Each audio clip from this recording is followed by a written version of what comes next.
আসসালামু আলাইকুম সবাইকে। আমি আজকে নিয়ে এসেছি মুরগির মাংস দিয়ে ভুনা খিচুড়ি। আমি 1 পট ডাল নিয়ে নিয়েছি, মুগ ডাল, 2 পট নিয়েছি রেগুলার ভাতের চাউল, আর আমি নিয়ে নিয়েছি 2 কেজির একটা ব্রয়লার মুরগি। আমি এখন মুগ ডালটাকে একটু ভেজে নেব হালকা আঁচে। আমি চালের সাথে ভিজিয়ে রাখবো যতক্ষণ না মুরগি ভুনা হয়ে যাচ্ছে। আমি কড়াই বসিয়ে দিয়েছি। এখন আমি তেল দিয়ে দিচ্ছি, দারচিনি, এলাচ, লং দিয়ে দিয়েছি, পেঁয়াজ, মরিচ দিচ্ছি, স্বাদ মতো লবণ দিয়ে একটু হালকা করে কষিয়ে আমি দিয়ে দিব এখানে বাটা মশলা। আমি এখানে 2-4 চামচ করে আদা, রসুন, জিরা বাটা নিয়ে নিয়েছি, 2 চামচ মরিচের গুঁড়া, 1 চামচের মতো হলুদের গুঁড়া ইউজ করেছি। আমি এখন একটু পানি দিয়ে এটাকে কষিয়ে নিব।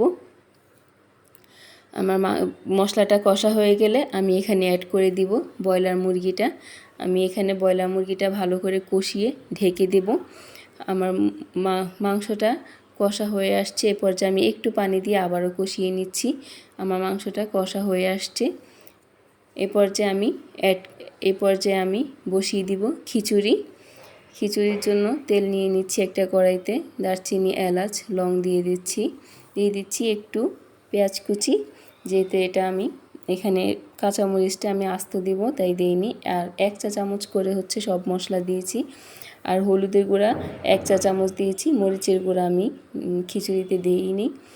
আর হচ্ছে এখন আমি ভিজিয়ে রাখা চাল ডালটা একটু তেলে ভালো করে ভেজে নেব। দেখেন আমার ভাজা হয়ে গেছে, কালারটাও চেঞ্জ হয়ে আসছে, ঝরঝরা হয়ে গিয়েছে। এ পর্যায়ে আমি অ্যাড করে দেবো আমার কষা সেই মুরগির মাংসটা। এখন আমি ভালো করে এটাকে মিশিয়ে নিব। মিশিয়ে নিয়ে তারপর আমি এখানে অ্যাড করে দিব গরম পানি।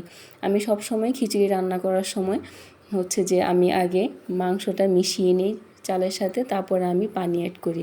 এখানে আমি মটরশুঁটি দিয়ে দিচ্ছি, এটা আমি আগে সিদ্ধ করে রেখেছি। আর এখানে দিয়ে দিচ্ছি কাঁচামরিচ, 4টা কাঁচামরিচ ভেঙে দিচ্ছি। এবার আমি ঢেকে দেব। আবারও উল্টিয়ে দেখাচ্ছি আপনাদেরকে কেমন হয়েছে। একটু আমি বেরেস্তা করে নিচ্ছি যাতে ফ্লেভারটা ভালো আসে। আমি এখানে 2টা পেঁয়াজের বেরেস্তা করে নিচ্ছি।